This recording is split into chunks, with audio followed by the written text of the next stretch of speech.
भाइयों और बहनों, हम आप सभी को एक बहुत बड़ी खुशखबरी बताने जा रहे। बहुत बड़ी खुशखबरी। शीघ्र हो सकता है कलयुग का अंत। ऐसे तो कलयुग की उम्र 4,32,000 वर्ष है और अभी हमने गुजारे हैं मात्र 5,124 वर्ष। इस हिसाब से तो कलयुग की उम्र अभी बहुत बाकी है, किंतु उम्र का कोई ठिकाना नहीं होता है। अब यहाँ पर बहुत ध्यान और गौर से सोचने योग्य बात है कि हम मानवों की उम्र भी लगभग 100 साल मानी जाती है।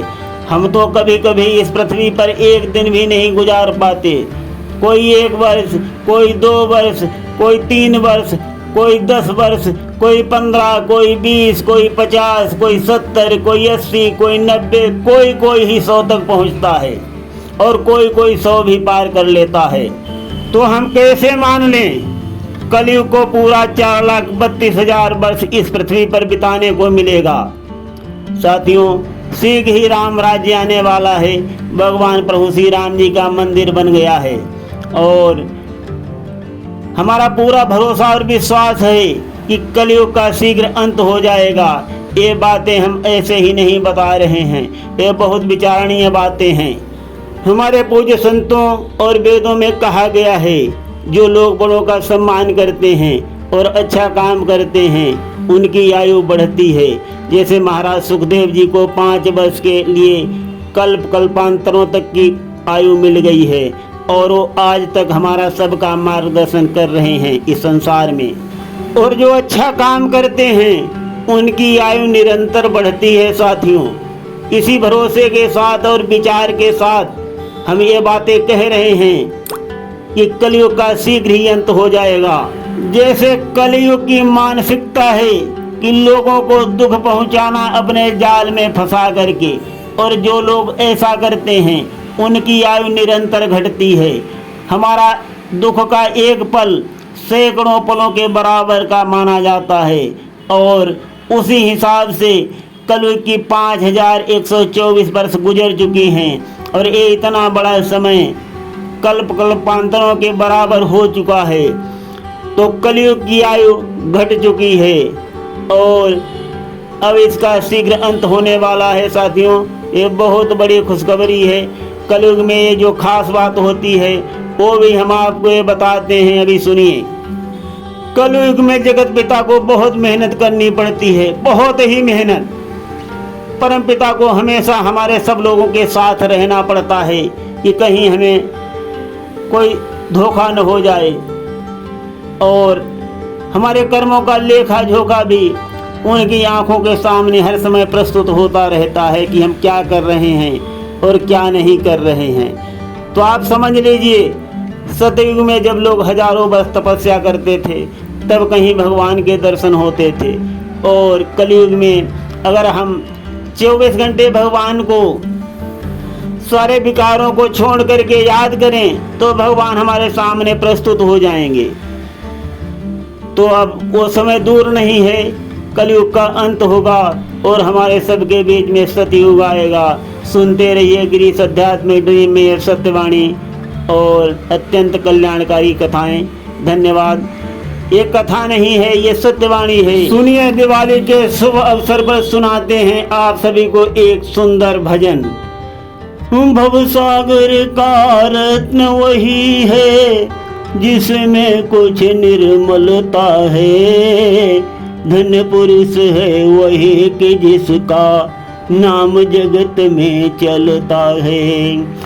श्री रामचंद्र श्री राघव ने जग में धर्म प्रकाश किया, कर्म वीरता दिखला कर खल रावण वंश विनाश किया। केवट भील और कपि कुल को प्रेम प्रथा से दास किया, इसीलिए श्री राम नाम पर लोगों ने विश्वास किया। इन नामों से नर जीवन का वृक्ष फूलता फलता है, धन्य पुरुष है वही कि जिसका नाम जगत में चलता है।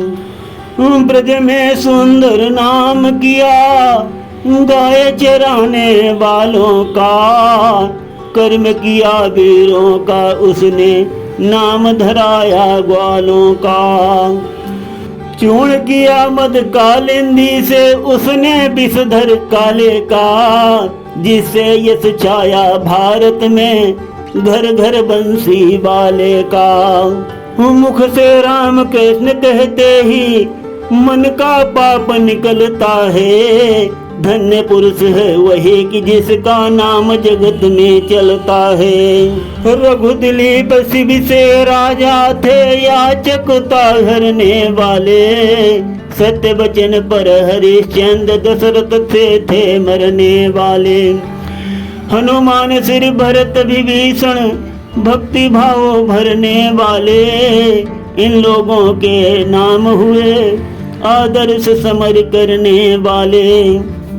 ऐसे ही सत्कर्मों से ये भूमि भार कुछ टलता है, धन्य पुरुष है वही कि जिसका नाम जगत में चलता है। नर की शोभा और बड़ाई धर्म नाम से होती है, बदनामों के वर्णन से कवियों की कविता रोती है। काया क्या है सीप बिंदु, सतकर्म सीप का मोती है, ग्रंथ सूत्र में इन्हीं मोतियों को लेखनी पिरोती है। जिसके श्रवण मात्र से ही जीवन का मार्ग संभलता है, धन्य पुरुष है वही कि जिसका नाम जगत में चलता है। तो साथियों, इस प्रकार भगवान प्रभु का नाम लेने से कलयुग में बहुत कल्याण होगा। कलिकाल की माया प्रबल है, भक्त इसकी चाल का, श्री राम भक्तों पर असर होता नहीं कलिकाल का। तो सुनिए अत्यंत कल्याणकारी भजन और बनाइए अपने जीवन को सफल। धन्यवाद। आज हम प्रसंग को यहीं पर विश्राम देते हैं।